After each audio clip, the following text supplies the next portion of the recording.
est-ce que le fait de ne pas avoir fait la Leaders Cup pour les joueurs, ça a créé un espèce d'électrochoc pour la deuxième partie de saison? Est-ce que c'est ça plus l'arrivée de Marcus Non, et je pense pas, David? non, je pense pas. Voilà, bon, on n'a pas été à la Leaders Cup, mais après, non, ça n'a pas eu d'électrochoc. Voilà, après on a continué à travailler, et puis voilà, on a gagné des matchs qu'il fallait avant la Leaders Cup contre Cholet à Boulazac. Il y a eu cette trêve, après on a eu le temps d'intégrer vraiment David et Marcus. Et puis on a enchaîné sur le mois de mars où voilà, on fait un très beau match contre le HTV. À Monaco, je pense que le match est important parce que malgré la défaite, on se prouve à nous-mêmes qu'on pouvait gagner. Puis on a enchaîné une très belle victoire contre l'Asvel à Bourg. Et puis après, je pense que ça a eu beaucoup de confiance au groupe. Et ça a permis de faire cette deuxième partie de saison-là.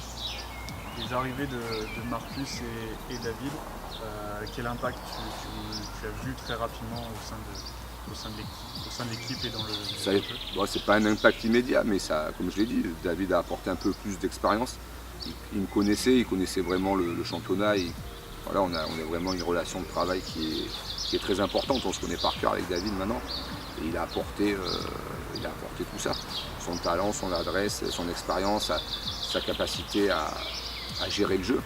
Voilà, il est très complémentaire d'Axel. Axel a eu l'intelligence que David arrive et partage le poste. Il a eu l'intelligence de démarrer sur le banc en apportant après ses qualités en venant du banc. Donc ça a été un deal vraiment bien pour tout le monde. Et quant à Marcus, il a apporté pareil un peu plus d'expérience. Il connaissait un petit peu plus l'Europe que Steve. Et il a apporté ses qualités de rebond. Pareil, il a eu l'intelligence d'arriver derrière Jacques, de se cantonner à ce rôle de remplaçant. Mais remplaçant, pour moi, c'est important parce que quand Jacques sortait, il devait avoir l'impact. Et il a quand même répondu globalement aux attentes, même si j'aurais aimé qu'il fasse mieux. Mais il a quand même répondu de façon globale à nos attentes. Et ça a apporté, il a fait aussi des matchs très convaincants qui nous ont permis d'avoir cette série-là. Quelque chose qui a marqué aussi cette saison, alors à l'image de la très bonne saison du club, c'est aussi les très belles performances et la régularité de Valentin et de Jacques. On peut aussi se vanter cette saison à la JDA d'avoir vu des JFL très performants et qui ont clairement leur place en JP Elite. Oui, d'habitude on sait que les meilleurs JFL ils sont pour les équipes des grosses écuries du championnat. Et que les équipes de seconde partie s'appuient plus sur les Américains en tentant des paris. Non, mais on savait déjà qu'on voulait responsabiliser Axel et Val, Axel et Jacques. Voilà, donc ils ont répondu parfaitement aux attentes, vraiment dans des registres différents. Val, moi j'avais aucun doute. Voilà, et Abdou a fait aussi une saison comme on l'attendait. Il a eu un début difficile, mais après il a apporté. Il a compris son rôle, il a été vraiment performant. Il nous a aidé aussi sur plein de matchs, Abdou. Et après on termine la saison avec 3 JFL dans le 5. Donc il y a peu d'équipes qui font ça. Encore moins des équipes en soi-disant de deuxième partie de tableau. Voilà, maintenant le problème c'est que on ne peut pas les garder. Donc voilà, c'est bien parce qu'on les met, on les expose, mais après on a le retour de bâton, donc c'est ça qui est embêtant, quoi. Sur la deuxième partie de saison, donc on a vécu une très belle série avec 9 victoires à domicile, des victoires aussi importantes à l'extérieur. Quel était ton sentiment sur la deuxième partie de saison? Est-ce que tu sentais l'équipe vraiment en pleine confiance et c'était forcément plus facile d'aborder les éventuels objectifs de fin de saison? Non, on a pris les matchs comme d'habitude, les uns après les autres. Mais après, c'est vrai que l'enchaînement de bonnes performances et voilà, ce triptyque en mars là, à Monaco contre l'Asvel et à Bourg, je pense nous a fait franchir un palier.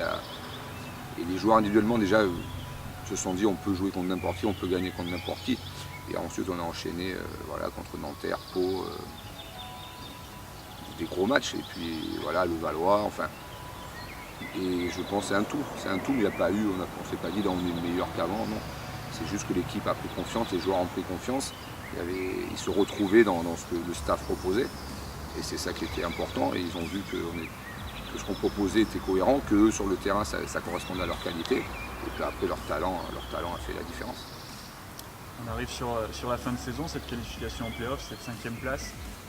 Comment un club justement qui n'est pas soi-disant prêt pour les play-offs aborde justement ce grand moment de la saison?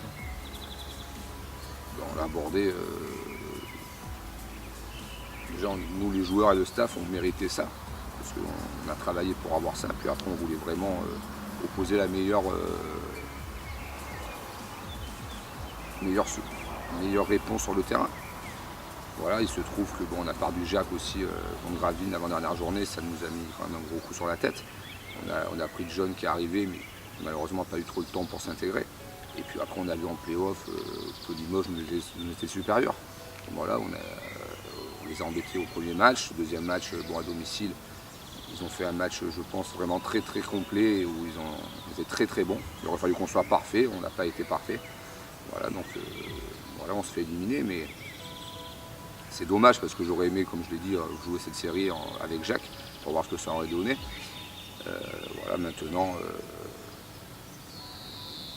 c'est fini, il ne faut pas ressasser, il faut retenir vraiment le positif.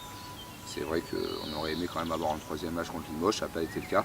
Mais les joueurs, que ce soit le premier match ou le deuxième match, n'ont rien lâché, n'ont pas abandonné. On est revenu plusieurs fois dans la partie, mais il nous a manqué le petit brin de talent peut-être, ou tout simplement un petit brin d'agressivité qu'on avait toute la saison, parce que Limoges était tout simplement plus fort. Si maintenant on se projette sur la saison prochaine, qu'est-ce que tu retiens de cette saison, déjà par rapport à il y a 2 ans qui était une saison compliquée, et qu'est-ce que tu souhaites changer, qu'est-ce que tu souhaites améliorer pour déjà te projeter sur le prochain exercice? C'est toujours compliqué parce que bien sûr après une saison comme ça on souhaite garder un maximum de joueurs. Malheureusement, comme je l'ai dit auparavant, c'est pas possible. Donc il y a des choix à faire, des joueurs, on fait des choix, des joueurs à garder, qu'on essaye de garder. On ne sait pas si on va pouvoir le faire. Donc ça c'est très important, mais à la fois c'est très embêtant parce qu'on ne peut pas être sûr de s'appuyer sur une ossature. Donc si on doit repartir à zéro, il faudra qu'on reparte à zéro. Et puis ça sous-entend toujours pareil, de faire des paris, pour essayer de se planter le moins possible. Voilà, mais c'est le lot d'un club comme Dijon. Voilà, après surtout il faut que dans la tête des gens, qu'ils oublient cette saison et qu'ils se disent l'année prochaine on va jouer déjà une Coupe d'Europe.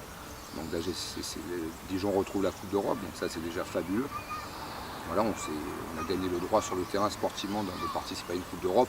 Et ça pour un compétiteur c'est extraordinaire, donc on va avoir une nouvelle aventure à ce niveau-là.